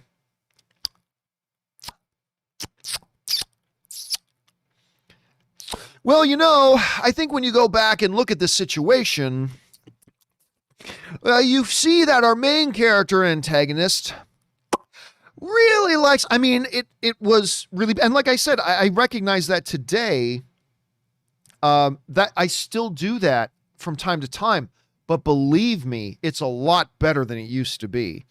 And the reason it gets better is because I constantly watch myself, and when I see myself or hear myself doing the lip smacking, I look for the patterns surrounding that, and I try to be able to identify, and I've gotten a lot better at it. And I think that's applicable to a lot of things. Maybe it's applicable to, you find out when you go off on random stories, what normally triggers you getting off topic. What are ways to recognize when you've gone on a topic for too long? What are ways to recognize that you didn't cover enough in a topic and you went too short? Maybe you slur your words. Maybe you can identify what are the things that set me up that leads me to slurring my words. Again, I'm not saying you're going to find your answers, but my number one bit of recommendation is whenever you do something, whether it's podcast or a YouTube video, sit down. I don't care if it's uncomfortable, and rewatch it or re-listen to it a couple of times, and do it every single time. I kid you not. A part of my job, and this may sound weird to you, but a part of my job is after I'm done the John Campea Show, and after I render out the podcast version, and after I edit out the segments, render them, and upload them, once all that's done, the first thing I do is I go and get myself something to eat, and then I sit down in front of the TV and I put on that day's show because I have to review it. It's uncomfortable sometimes to sit down and watch yourself, but it's a part of the process that you have to be willing to do. And so that is my recommendation for that, at any rate. Anyway, hopefully you found that helpful. I hope you did. Maybe you didn't at all, but I hope you did. All right. Anyway, thanks for that, Eugene. Next up, MD writes, during Wanda's flashback, it would have been interesting to see as a part of that was set in the gap between Wanda being rescued from the raft by Cap and her and Vision ending up in Edinburgh 2 years later. That period still holds a lot of mystery overall, but does it? Does it though? Does it still hold mystery? We know they developed their relationship. We know they started seeing each other behind the scenes. And we know they developed a very deep and meaningful love and affection for each other. What else do we need to know? I mean, I don't know. I don't know that there's much story there to tell. It feels like all the pertinent information, all the important information that we needed, we got given to us in Infinity War. So I don't know, maybe they could come up with something. Maybe they could come up with something interesting. I don't know. That could be fun, MD. All right, next up. Eugene's Reviews writes, also, I wanted to greet a big Mubuhay I'm probably mispronouncing it. That's Tagalog. I'm sure I mispronounced it. Big mabuhay to Anne, as a fellow Filipino myself. Has she immersed you into Filipino culture? To what extent does it make you want to visit the Philippines, if not yet already? Thanks again, and bring on the filthy. You know, it's funny because Anne is the only member of her family that was not born in the Philippines. Her brother was born in the Philippines. Her sister was born in the Philippines. She was the one that wasn't. She was actually born in Los Angeles. Her mom and dad had just come over. Now, they took her back to the Philippines after that. And she spent a lot of her younger years in the Philippines, and then she came back to LA, but she was actually born in LA. And no, I mean, honestly, Anne is very much an LA girl. Anne is very much an LA girl. Now, of course, I was very honored to meet her grandfather before her grandfather passed away. Her grandfather was the Chief Justice of the Supreme Court of the Philippines. There are high schools and parks and things named after her grandfather over there. So I was super honored to meet him. I get to go to a lot of her family functions. She has uncles and aunts who are high-level government people in the Philippines. Of course, I'll watch every Manny Pacquiao fight, of course. That'll be a big interest to Anne's family whenever Manny Pacquiao fights. But no, haven't been immersed in Filipino culture. Although my brother-in-law Stan, who's married to Anne's sister, who's also Canadian. My brother-in-law Stan is also Canadian and is married to Anne's sister. He's like, John, let them take you to the Philippines, man, because you get there and they give you personal drivers who drive you all over town. You're treated like royalty when you're there and blah, blah, blah. It's like, really? So maybe someday I got to go, but I haven't gone yet. All right, next up. Jesse writes, it may be silly, but I'm still getting kind of worried about Tom Holland's career outside of Spider-Man. With hearing not great things about Cherry, Chaos Walking, last year's Devil All the Time, or films like Heart of the Sea and Dolittle, hopefully Uncharted crushes it. Well, don't worry too much about Tom Holland's career. Because when you look at Devil All the Time, I didn't love Devil All the Time. I'm not going to lie to you. But pretty much universally, everybody was like, oh my God, Tom Holland's good. Oh my God, Tom Holland is good. Tom Holland's stock went up and it continues to go up. And at the end of the day, I think it won't matter how good or bad Cherry is. I'm more worried about the Russo brothers, to be honest with you. But at the end of the day, it won't matter how good or bad Cherry or Chaos Walking was. As far as Tom Holland goes, what will ultimately matter was, do people remember Tom Holland being good in them? That's what's going to really count. And I think actually recently Tom Holland's stock, even though he's been in some questionable movies, it seems like Tom Holland's stock is only going up. So I wouldn't worry about him right now. Okay. Next up, King Artros of Monteval writes, one of two. Hey, John. I just saw a teaser for the upcoming effects show. I was excited because it had some footage from the new Why the Last Man, which I'm very intrigued by, which was great, but also a new show called The Old Man was shown as well. I don't remember hearing about that on the previous Disney investor meeting that you live streamed, which was really great, by the way. That was a lot of fun, actually. So I ended up looking at the cast for The Old Man. It stars Jeff Bridges and John Lithgow. I did hear about this. The concept seems awesome. Have you heard of this show? Thanks. I heard about Jeff Bridges doing that show, but I don't know anything about it right now. As of right now, I know nothing about that show. So I have not seen this FX trailer yet. I haven't sat down and watched that FX trailer yet. I don't really know anything about it yet. So I still got to go see that. I particularly want to see it because I want to see that footage from Why the Last Man. Why the Last Man is a project. Do you guys remember Shia LaBeouf was supposed to be, like, for years, was attached to star in a Why the Last Man film franchise? They were going to do Why the Last Man as a film franchise, and like for years, Shia LaBeouf was attached to it. And then I guess, I'm trying to remember the name of the director from Eagle Eye, who also directed Shia LaBeouf in Eagle Eye, was attached to direct. Shia himself was supposed to star in it, and it just never came to be. So I have been waiting a good amount of time for this Why the Last Man. So I'm very intrigued by that, King Archer. So I still got to go back and watch that little FX teaser. I still got to make sure I watch that. All right. You know what I'm going to do, guys? If you will give me a moment, I've been going solo here. We've been going for about an hour and a half. We're going to keep going for a little while longer, taking more questions. But if you guys will indulge me for a minute, I'm going to take a little bit of a break. I got to go refill my drink, rest my throat up just for a couple of minutes. So give me 2, 3, 4 minutes at most. Gives you guys a chance to run, use the bathroom, talk amongst yourselves.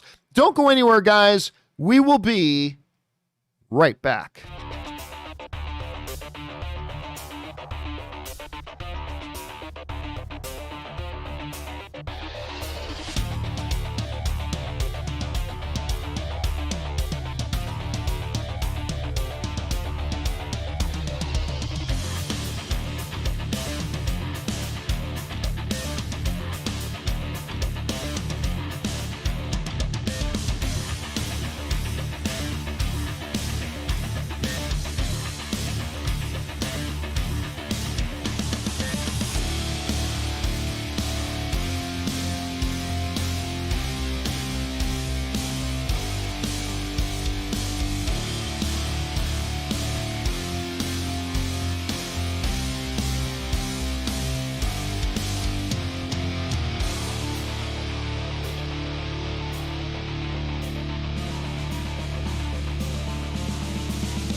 All right, guys, and we are back. Thank you so much for your patience and indulgence as I took a little bit of a break there. For now, though, let's just keep right on rocking, shall we, with all your questions. And we got a big one coming up here. Jared's Review writes, 1 of 6. Hey, John, if you don't mind, I'd like to give my 2 cents on the AMC with a story. When the pandemic first hit, I was a manager at AMC. Lockdown happened, and I had to figure out how to pay rent.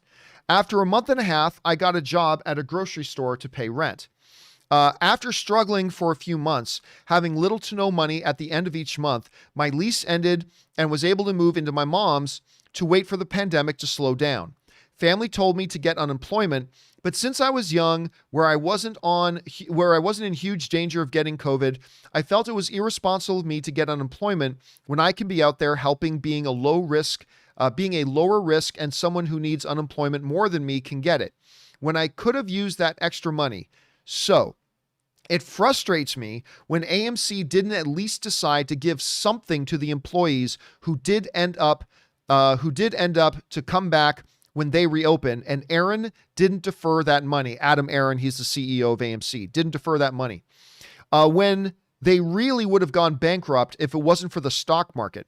If someone like me, who could have used that extra money in unemployment, decided, look, I am paying rent and getting by. There is someone out there who isn't, and I don't want the possibility of them not getting unemployment because I got it.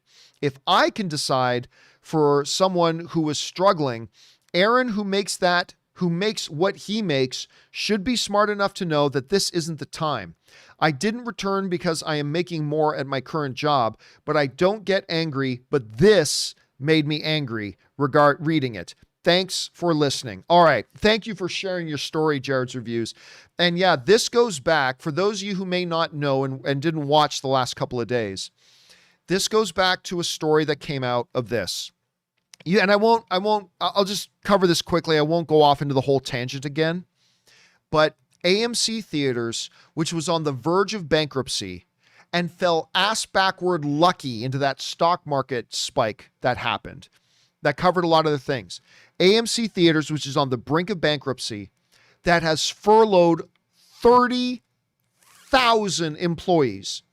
30,000 employees got furloughed. In a movie theater industry that is struggling to stay in existence right now. And what did AMC do?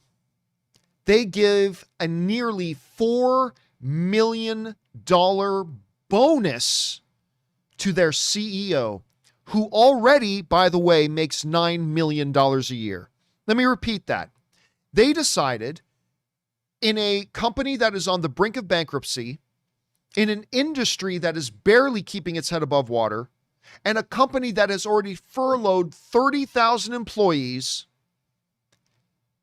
this pack of jackholes decided to give to their CEO a nearly $4 million bonus when he already makes $9 million a year. That was the most tone-deaf, ignorant, slap-in-the-face move I can possibly imagine. And now look, I'm not faulting anybody for making a lot of money. Hey, look, the AMC is a big company. You want the top job? You want to get the best people? You pay a big salary. I'm not besmirching Adam Aaron for making $9 million a year. It's a big job. I'm sure he earned it. Whatever, fine. I'm not besmirching anybody that. But when your company's on the brink of disaster and the entire industry's on the brink of disaster, and you haven't really done anything special to help keep this company afloat, and you've had 30,000 of your employees get furloughed, and you take a nearly $4 million bonus, fuck you, asshole. Fuck you in your stupid, fucking, smug, little, idiotic face. And fuck the board of AMC Theaters. Fuck them all for doing that. That is a spit in the mouth. It's not even a slap in the face. It is a spit in the mouth of those 30,000 people that got furloughed. Now, again, I'm not saying that, since people got furloughed, the CEO should give up his salary. No, fuck that. It's his salary. If he's still doing his job, give him his salary. I'm not one of those guys. I'm not one of those guys who, anybody who has some money should give it all to. I'm not saying that in the company. It's the company. If he's doing his job, he's doing his job. But the movie theater industry is barely holding on by a thread right now. It's holding on by a thread. So much so that you fucking jackalopes at AMC went crawling on your hands and the knees. The government, please, government, help us. Look how hard we're being hit by this pandemic. And you were being hit hard by the pandemic. I felt sympathy. I was like, yeah, I think the theater experience is important. I think the industry is important. I think it's good for jobs. I think the government should help them out. But when you go crawling on your hands and knees to the public and you're sending out massive marketing telling people, go sign this thing to support our theater industry, and you're begging the theater for bailout, or you're begging the government for bailout money, and you're on the brink of extinction, and you lay off 30,000 people or furlough 30,000 people, and then you give a $4 million bonus on top of a $9 million salary to your CEO? Fuck you. Adam Aaron's a disgrace. He's an absolute disgrace to this industry. This fucking jackalope makes me embarrassed that I was ever associated with AMC Theaters. And I have love for AMC Theaters in my heart, ladies and gentlemen. I have love for that company in my heart. I really do. A big, very transitional part of my career was done in partnership with AMC Theaters. They are my favorite movie theaters to go to. I still have people I really respect there. And I have love in my heart for that company. But fuck you guys. I hope you burn. I hope your company burns. I'll still probably go to your movie theaters because you're my favorite movie theater. But fuck you guys. Seriously, if the day comes now that announces that AMC is going out of business, I won't shed a tear. I won't shed a tear. You take 30,000 people and you smack them in the face and you spit in their mouths. You bend them over and then tell them to say thank you. May I have another? Fuck you, you pieces of shit. Anyway, sorry, I said I would not go off on this again. Let's stop. Anyway, Jared's Reviews, I appreciate you sharing that. I appreciate you sharing your experience. I appreciate you sharing your point of view. And yeah, fuck Adam Aaron and fuck the board of AMC Theaters. And yeah, whatever. It's tough. It's tough. And listen, again, let me emphasize this. I wouldn't get as worked up about it if it was a company I didn't give a shit about. I get more upset because it's a company I really love. I'm not joking around when I say I got love in my heart for that company. I really do. And that's what makes it more frustrating. That's what makes it more frustrating is when you actually like the people or the thing you're seeing doing something really stupid. It's just more frustrating. Anyway, let's move on, shall we? Let's keep going here. Next up, Jonathan writes, remember that 4-minute scene in Up chronicling the story of Carl and Ellie, one of the greatest 4, 5, 6 minutes in film history? I contend that is one of, if not the best love stories ever put to film. Beautiful, heartbreaking, with no words. Don't have to watch the movie to see its beauty. Am I right? I mean, no, listen, that opening of Up was absolutely unbelievable. And by the way, Mr. Golfwang 969 sends a super chat badge in the live chat. Thank you, Mr. Golfwang. Appreciate that. It is like there's nobody. You go into that theater, you think, oh, cool, little cartoon about a man with a house with balloons in the house. He's going to fly into the sky. Oh, this is going to be so fun. And then like in the first 7 minutes, you look around the theater and everybody's bawling and crying and like questioning their own life decisions and all that thing. And that entire sequence done without any dialogue. It was done with visuals and this powerful piano that plays in the background with it, striking every emotional note. Oh my God, it was so good. I mean, I honestly, I don't know how you can watch the opening of Up and not at least feel your throat start to tremor and get a little bit of moisture welling up in your eyes. I don't know. It is absolutely breathtaking and fantastic, and I love it. And by the way, K Major sends in a super chat badge. He says, thanks for being you. Oh, thank you so much, K Major. And he tipped in like $20. Thank you, K Major. I appreciate that very much, man. Thanks for the support.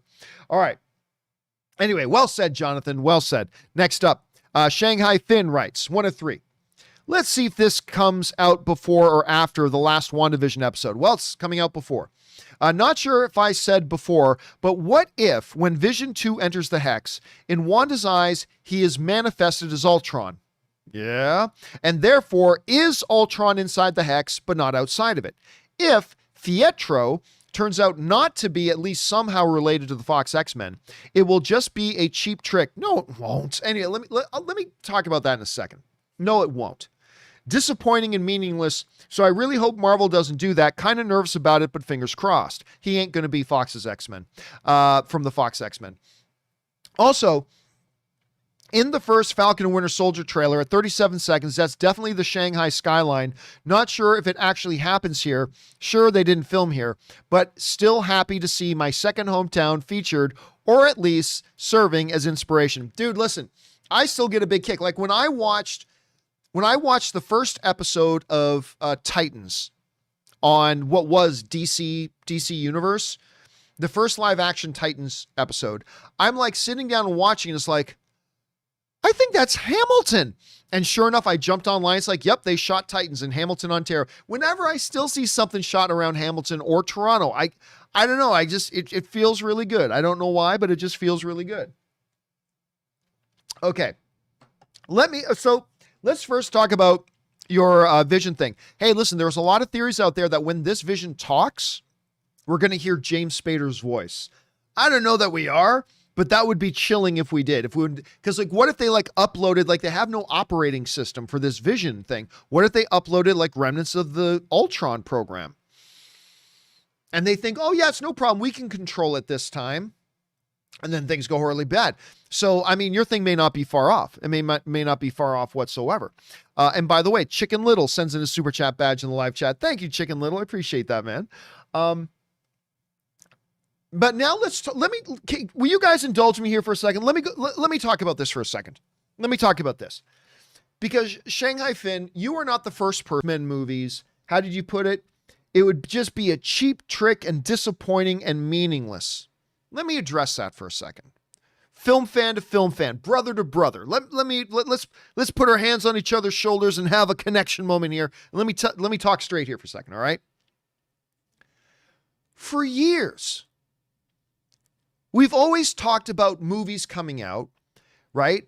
That had some connection to some other things. Like, oh, wouldn't it be cool if they cast so-and-so just to be in it? Not as the same character, but just cast so-and-so to put it be in it. Wouldn't it be great if Tobey Maguire popped up in one of these Spider-Man movies and then it turns out he was like Uncle Ben? Like he wasn't Peter from the other Spider-Man. Wouldn't it be cool if he showed up and he was like Uncle Ben? Wouldn't it be cool if so-and-so from a previous iteration of this showed up here, but he wasn't like that previous iteration? Wouldn't it just be cool if they cast that and put him in there? Wouldn't that be cool? So Kevin Feige's heard this for years from us, right? Heard this from us for years. So what does he do? He does something incredibly cool. It's like, okay, well, since we need this fake Pietro character, why don't we go get Evan Peters? I think everybody would talk about it, everything. So he goes and does that. But now we're saying, oh, you put him in there and he wasn't the original guy he originally was? What? Like what?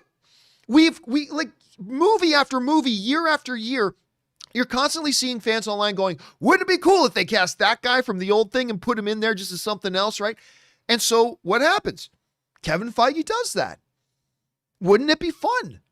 Let's actually get Evan Peters to play that role. I think everybody get a kick out of that. And instead of getting a kick out of it, just as a fan, I think it's brilliant. Now, final episode tonight, for some of you tomorrow morning, that Pietro is indeed the Peter from the Fox X-Men universe. It could be. I've said from the beginning, I don't think it is. I've said from the beginning, that doesn't make sense to me, but it's still possible and it still could happen. So let's not get too far ahead of ourselves. But if it turns out he's not, what is there to be upset about? Kevin Feige said, 5-year plan. Once I'm done my 5 years, then I'll bring in X-Men. And then when he wanted to get some fun casting for this Pietro character, he brought in Evan Peters, something that fans have asked for this type of casting for years and years over multiple types of films. And then he does it, and then suddenly we get mad at him for it. I don't know. I think it is simply one of these things that we just gotta you know what I think it is? Here's what I think it is. I think there are a number of people who just got so invested in the point, in the thought that this was actually the Fox X-Men stuff coming in, that now they just want it too much. And I personally think, and I've said this from the beginning, if it turns out that he is not from that Fox X-Men universe, and he still could be, but if he's not, I would think it is the most brilliant thing Kevin Feige has ever done in terms of casting. I think it would be the absolute most brilliant thing he has ever done in casting in the MCU. absolutely brilliant. And I don't think it'll be disappointing. I don't think it'll be pointless. I think it would have been a really fun piece of casting that got us all talking and is really fun. And it's the type of thing we have asked for years. Fans are constantly asking for that kind of casting. And then Kevin Feige does it, and then we complain. Anyway, that's just kind of my take on it, Shanghai. But again, we'll see what happens tonight, man. He could end up being the Fox's Quicksilver. I know it's possible. I don't think that's what they're going to do, but I know it's possible. Let's see what happens. Anyway. So yes, there we go. That's all three of them. So there's that. And by the way, all the dinosaurs feared the T-Rex. Writes in a super chat badge from the UK. Thank you so much for that, man. I appreciate that. And he says, #1 fan in it. Thank you, dude. I appreciate that. All right. Next up, the Wakandan Forever writes, yes, John, I'm 12. Let's pretend for a minute you are Dana White and could bring back one of these two to join the UFC. Bruce Lee or Andre the Giant, the most famous martial artist or the biggest athlete. They go undefeated. Who could beat them? Well, there's a couple of little problems here. Number one, there is actually, heavyweight has a weight limit. There's no super heavyweight division in the UFC. And heavyweight actually has a weight limit. I think the top weight you can be, you'd think I would know this off the top of my head, but I think the absolute, guys in the live chat, correct me if I'm wrong here, but I think the absolute heaviest that you are allowed to be, even in a heavyweight fight, is 260 pounds. I believe 260 is the absolute most you can weigh in. I'm sure I'm right about that, give or take 5 pounds. But I think it's around 260. MG McNabb is saying 265. So, okay, so let's say 265, right? Let's say 265. Then that is the most you can weigh in at. Andre could never do that. One of Andre's legs may come in at 265. There's just no way anyway. And I'm going to say something controversial here, but it's the truth. Bruce Lee would get murdered in the UFC today. Like if you went back in time and were able to pluck Bruce Lee out of time in his prime and bring him to today and drop him, let's say, welterweight division. Actually, probably fight at lightweight. Bruce would probably fight at lightweight. And Bruce fights at lightweight. Bruce Lee would get murdered today.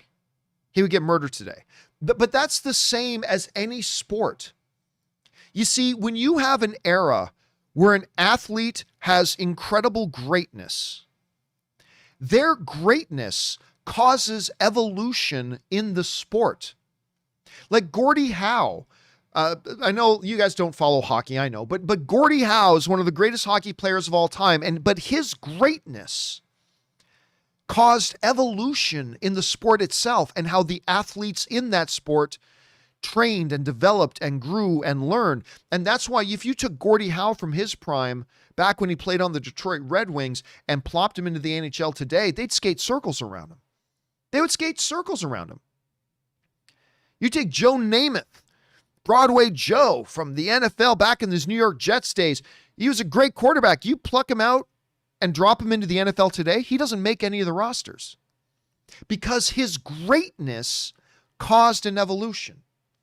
Bruce Lee's greatness was one of the aspects that caused a revolution. There's a reason why the 100-meter dash Olympic champion from the 1960s would get smoked today.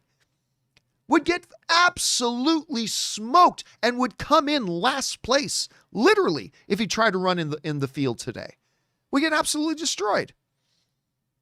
Bruce Lee's greatness of his era caused a change and an evolution in combat sports. He was part of it. There were other things that do it too, obviously. But because of his greatness, the combat athlete today is infinitely different than the combat athlete of that era. Just like the athletes of today and today's NBA are fundamentally different than the athletes, or a different DNA than the athletes of the NBA or the organized professional basketball in the 1960s. And so everybody gets mad at me when I say Bruce Lee today would get murdered in the UFC. They all get mad, but I'm sorry, it's true. It's true. I mean, just look at anything of athletics and sports, right? If you are truly great, your greatness will cause an evolution. That's just like Michael Jordan's greatness caused an evolution. LeBron James's greatness is going to cause an evolution. Wayne Gretzky's greatness caused an evolution. Tom Brady's greatness is going to cause an evolution of how quarterbacks look at moving forward, their preparation, how they take care of their bodies, how they pace themselves. It's going to change, and therefore a generation from now, all the quarterbacks are going to be better than Tom Brady is. It's just evolution. It's just evolution. So, Andre couldn't be in it because he'd never get down to 265, and Bruce Lee would actually get murdered. He'd actually get murdered today. So anyway, that's my take on that. But he would get murdered because of his greatness. He caused the whole world to look at combat arts differently, and he was the spark that caused an evolution. And a testimony to his greatness is how much better the combat artists are today than they were a generation ago, and how the next generation will be so much better than this generation. That's just the evolution of the athletics. But anyway, that's my take on it. Okay, next up. We have Welsh Dynamo 95 who writes, happy belated birthday, John. Thank you so much. My birthday was last Friday. Hope you had a great day. I did have a great birthday.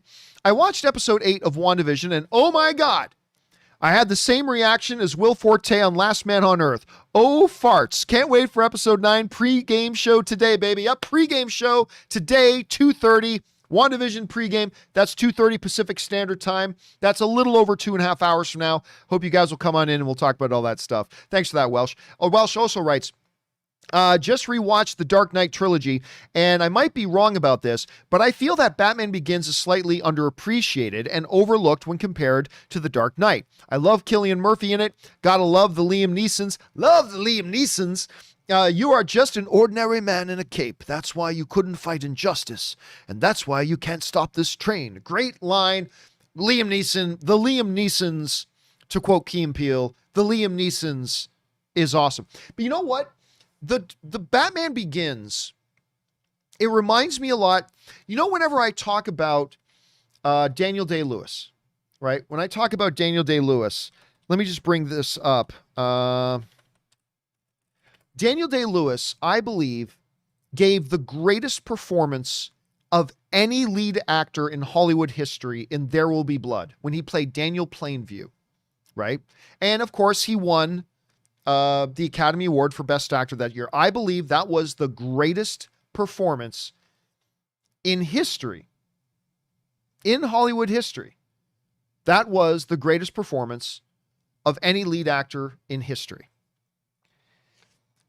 The unfortunate thing about that is that also in There Will Be Blood is an actor by the name, you have to go all the way down to here, is an actor by the name of Paul Dano, who played Eli Sunday, or Paul Sunday.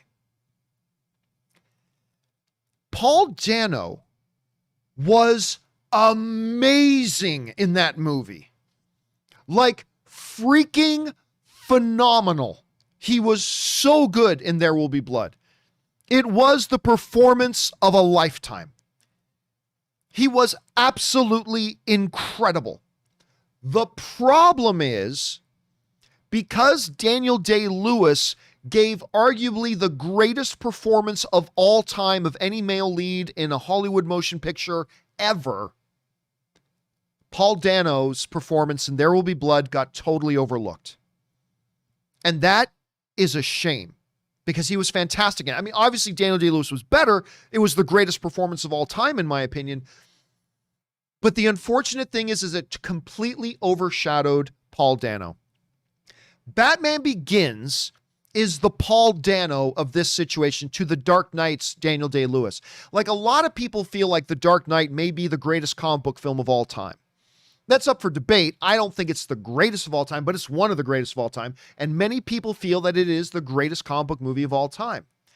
But because of that, the Dark Knight's Paul Dano, Batman Begins, often really gets overlooked. It's a very good movie. I don't think it's as good as The Dark Knight, just like I don't think Paul Dano was as good as Daniel Day-Lewis, but we overlook, I feel, how good Batman Begins was because of how incredibly great The Dark Knight was. So yeah, I'm with you. I think it does get overlooked. I think it does get overlooked, and I think you're right about that. All right.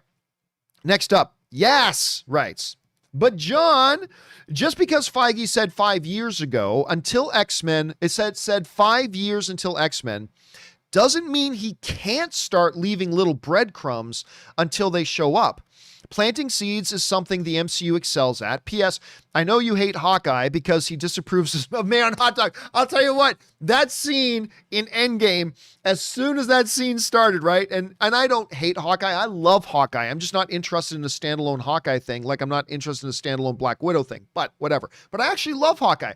But yes, at the beginning of Endgame, when he's like, who puts mayo on hot dogs? With him and his stupid daughter. Who puts mayo on hot dogs? Fuck you, Hawkeye and your stupid little daughter. I hope she does get snapped. I hope Thanos snaps her away. Take her and that ignorant little mouth of hers away, saying mayo. Mayo is God's condiment, you heathens. Anyway, no, I love Hawkeye. I love Hawkeye.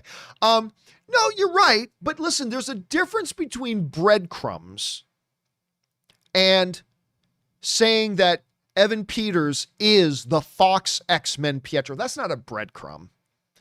That's a giant boulder dropping on the Coyote's head as the Roadrunner runs by. That's not a breadcrumb. But no, listen, there are two things to keep in mind. Number one, you're absolutely right. Kevin Feige could start leaving little breadcrumbs. He absolutely could, 100%. But that's different from Magneto showing up or Evan Peters being Quicksilver from the Fox X-Men universe, something that they may still do. But that's true. The other thing that is true is that while Kevin Feige said 5 years, and that was only 3 years ago, Kevin Feige's a human being. He may have changed his mind. He could change his mind. So both of those things, Yaz, are absolutely true. Both of those things are absolutely true. Anyway, next up, Luke writes, just got a couple of minutes left here, guys. Luke writes, hey, John, I've been watching your channel for a couple of years now. Thank you so much, Luke. I appreciate that. And it's an awesome honor and privilege, as it is every day, to watch your videos. And of course, with Robert too, from across the sea in the UK, keep up the great work from Luke. Well, thank you so much, Luke. It's always awesome when somebody wants to write in just to be kind and encouraging. Thank you so much. And we're very grateful that you've been along for the ride as well. So thank you so much for that. And thank you for your support, dude. All right, next up. Taskmaster 503 writes, so the only soccer you watch is the World Cup. Well, John, better start saving and get ready for the 2026 World Cup in the USA, Canada, and Mexico. You can be in Toronto or Los Angeles and watch Canada versus Italy. Hashtag Canada 2026 World Cup champions. Yeah, Canada ain't going to do squat in the World Cup. And that's okay. That's okay. I have never seen Canada play in the World Cup. I guess because they're one of the host countries, they automatically get to be in it. Is that the case? I don't know a lot about soccer. But those of you in the live chat, do you know the answer to that? Does the host country get to actually automatically get an entry into the World Cup? Because I've never seen Canada in the World Cup. I can only assume the only way they would get in. And Lucas and Rajan and are saying, yes, that is true. Okay. See? There you go. So I guess Canada's going to be in the World Cup for like the first time ever. Yay, Canada. Go get smoked 7-0. All right. We're more of a hockey country. And basketball, as it turns out. We're pretty good at basketball. We created basketball. A lot of you Americans don't know that. We created basketball. Anyway. Yeah, it'll be an honor to go and see them get smoked, but watch Italy rise to power again. Forza Italia, Forza Italia. We're going to see Italy rise and claim World Cup domination again. You wait and see. All right. Next up, and this will be the final question of the day, guys. Double Crit writes, hey, John, yesterday someone brought up Bible-based movies, and you mentioned Noah as an example of a Christian film done right. I saw Noah and Moses movie with Christian Bale. I wasn't that big on the one with Christian Bale. Both kind of meh, but if there was one Bible character I'd watch a movie on, it would be Samson. Samson would be, listen, somebody else wrote in the other day a really good one about David. I think Richard Gere, correct me if I'm wrong, but I think Richard Gere at some point did a movie where he played King David. Anyway, One About David is filled with every kind of drama: betrayal, adultery, murder, cover up, espionage, politics. It's got everything. So, yeah, then apparently Double Crit followed up on that and said, that said, there's a fundamental problem here. Many Christians will not tolerate change from the original story, i.e. rock golems, because they see it as sacrilege. I think this is why Christian audiences prefer faith-based stories set in modern times. No, I think you're probably right about that. They do. I just hate all faith-based movies. I just find them to be terrible. And that's not me being an anti-religious anything. I developed my hatred of faith-based films in seminary because they're awful. They're awful. They're just terrible movies. They're terrible. But yeah, anyway, that's just me. All right, guys. For everyone else, from Michael H. Jones, Roberto, the facilities guy, do not worry. When we get going on the John Campea Show tomorrow and we get into the live questions part of the show tomorrow, we will start off with your questions and we'll get all caught up. Anyway, guys, that'll do it for today's installment of the John Campea Show. Thank you so much for being here, guys. Seriously, I'm very cognizant of the fact that you guys take time out of your day to come and hang out here and watch these videos with us and hang out with the community, and we're very grateful for that. Special thank you to all you guys who sent in the live questions. Number one, because you gave us great fun things to talk about. But number two, you supported this channel as you did it, and all of us involved with the John Campea Show. Thank you guys very, very much for that support. And one more time, guys, do not forget, a little bit later today, in 2.5 hours from now, we will be doing our WandaVision season finale pregame show.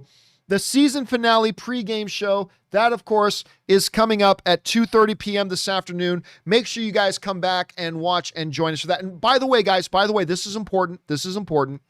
If you've got a theory, observation, prediction, or question for that WandaVision pregame show, do not send it in to the tip link. The tip link is for questions for the John Campea Show. I'm going to be posting the live event here in the next 5 minutes, and then you can use the super chat feature in YouTube if you want. That way, that helps us keep separate the questions that come in for the WandaVision stuff, the pregame show and the spoiler discussion, and then the questions for the John Campea Show. So just a little heads up on that. All right, guys. That will do it for me for now. Thank you so much for being here. Remember, do the 4 main things. Stay smart, stay safe, take care of yourselves, and please take care of the people around you. That'll do it for me, guys. My name's John Campea, and until next time, my friends, bye-bye.